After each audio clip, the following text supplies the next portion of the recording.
گزشتہ ہفتے white house کے قریب ہونے والے فائرنگ کے واقعے میں افغان پناہ گزین رحمان اللہ لکنوال کے ملوث ہونے کے بعد امریکہ نہ صرف افغان شہریوں بلکہ کچھ دیگر ممالک کے شہریوں کے حوالے سے بھی سخت اقدامات اٹھا رہا ہے۔ پہلے تو صرف افغانستان سے تعلق رکھنے والے پناہ گزینوں کی دوبارہ جانچ پڑتال اور اسائلم کی درخواستوں پر کارروائی روکنے کا فیصلہ کیا گیا۔ افغان پاسپورٹ پر امریکی ویزا روک دیا گیا۔ ساتھ ہی ٹرمپ انتظامیہ کی طرف سے افغانستان سمیت ہائی رسک قرار دیے گئے 19 ممالک سے امریکہ مائیگریشن یا ہجرت پر فوری پابندی لگا دی گئی، اور اب امریکہ کے department of homeland security کی جانب سے مذکورہ 19 ممالک سے تعلق رکھنے والے پناہ گزینوں یا تارکین وطن کی تمام امیگریشن درخواستیں، جن میں گرین کارڈ اور امریکی شہریت کی درخواستیں بھی شامل ہیں، ان پر کارروائی فوری طور پر روک دی گئی ہے، اور اس کی وجہ قومی سلامتی اور پبلک سیفٹی کے خدشات کو قرار دیا گیا ہے۔ عالمی میڈیا کے مطابق یہ وہ ممالک ہیں جو رواں سال جون میں ٹرمپ انتظامیہ کے فیصلے کے بعد پہلے ہی سخت سفری پابندیوں کا سامنا کر رہے ہیں۔ ان ممالک میں Afghanistan, Iran, Libya, Somalia, Sudan, Yemen, Burma, Turkmenistan اور وینزویلا بھی شامل ہیں۔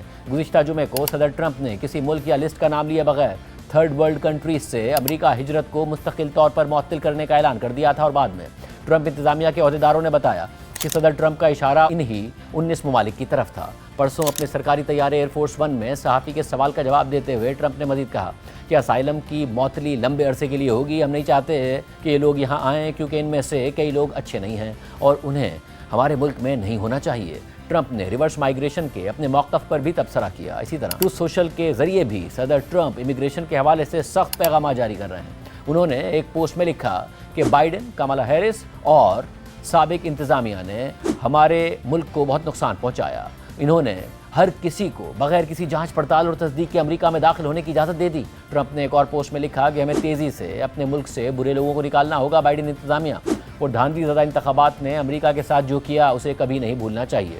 اہم بات یہ ہے کہ واشنگٹن میں فائرنگ کے ایک واقعے کی بنیاد پر امریکہ میں مقیم وہ افغان شہری جنہوں نے افغانستان میں امریکی حکومت اور فوج کی مدد کی تھی یا امریکہ کا ساتھ دیا تھا، انہیں براہ راست نشانہ بنایا جا رہا ہے۔ ٹرمپ انتظامیہ بیانیہ بنا رہی ہے کہ بائیڈن دور میں آپریشن الائز ویلکم کے تحت بغیر جانچ پڑتال کے افغانستان سے امریکہ لائے گئے افغان شہری امریکہ کے لیے خطرہ ہیں اور یہ افراد جرائم میں ملوث ہیں۔ ٹرمپ انتظامیہ نے پہلے ہی آپریشن الائز ویلکم کے تحت امریکہ میں مقیم افغان شہریوں کی دوبارہ جانچ پڑتال کا حکم دے دیا ہے۔ ساتھ ہی افغان پاسپورٹ پر امریکی ویزے پر عارضی پابندی لگا دی ہے۔ امریکی حکام دعویٰ کر رہے ہیں کہ واشنگٹن فائرنگ واقعے سے تقریباً ایک دن پہلے ایک اور افغان شہری محمد داؤد کو گرفتار کیا گیا تھا، جسے بائیڈن انتظامیہ کے آپریشن الائز ویلکم کے تحت افغانستان سے امریکہ لایا گیا تھا۔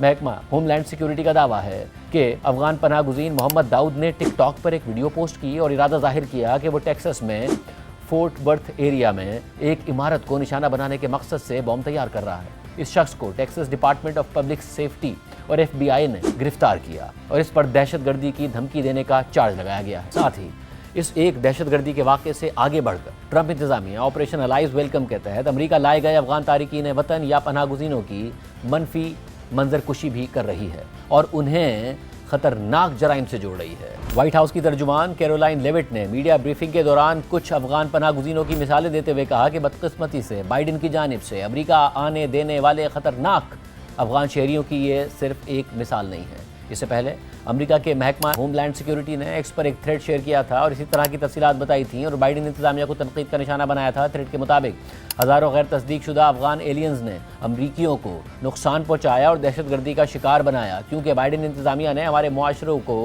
مجرموں، دہشت گردوں اور دوسرے خطرات سے بھر دیا تھا۔ یہ چند ایک مجرم ہیں جنہوں نے امریکی مہربانی کا بدلہ وائلنس کی شکل میں دیا۔ ربیع اللہ محمد نامی افغان شہری کو بائیڈن انتظامیہ نے امریکہ میں ری سیٹل کیا تھا، اس پر ایک نوعمر لڑکی کا ریپ کرنے کا الزام ہے۔ اسی طرح افغان شہری عبداللہ حاجی زادہ اور ناصر احمد توحیدی کو بائیڈن انتظامیہ نے لیگل اسٹیٹس دیا تھا۔ یہ دونوں افراد 2024 کے الیکشن کے دن اوکلاہوما میں دہشت گردی کا منصوبہ بنانے کے الزام میں گرفتار ہوئے اور ان کے خلاف مقدمہ شروع کیا گیا۔ ان دونوں افراد کے پاس سینکڑوں گولیاں تھیں اور انہوں نے داعش کے ساتھ اپنی وفاداری کا عہد کیا تھا۔ اس کے علاوہ افغان شہری جمال ولی کو بائیڈن انتظامیہ کے دور میں آپریشن الائز ویلکم کے تحت امریکہ لایا گیا۔ انہوں نے فروری 2024 میں ورجینیا میں ایک معمول کے ٹریفک اسٹاپ کے دوران 2 پولیس افسران کو گولی مار کر زخمی کر دیا اور یہ بھی کہا کہ مجھے طالبان کے ساتھ کام کرنا چاہیے تھا، اور پھر جوابی فائرنگ میں ایک شخص مارا گیا۔ مگر اس سارے تنازع کا ایک اور پہلو بھی سامنے آ رہا ہے، جس سے ٹرمپ انتظامیہ کے موقف پر سوالات اٹھتے ہیں اور تضاد سامنے آ رہا ہے، کیونکہ ایک طرف جہاں ٹرمپ انتظامیہ یہ بیانیہ بنا کر